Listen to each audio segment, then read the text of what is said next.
Hello everyone and welcome to today's video. Today's video is going to be about how to log in to Xbox website step by step. For that, the first thing that you'll have to do is open up Google Chrome or a browser of your choice on your device, and then in the search bar simply type in Xbox.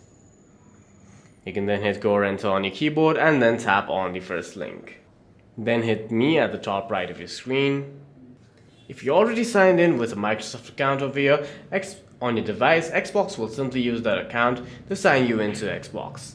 If you want to sign in with another account, hit sign in with a different account. Here you can enter your email or phone number, hit next, and enter your password to log into your account. You may also have to verify your email address. If you're new to Microsoft, then simply hit create an account. You'll have to enter your email, hit next, and then follow the on-screen instructions to create your password and your Microsoft account.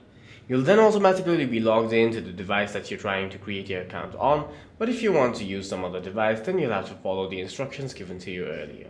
For any further questions, please feel free to leave a comment down below.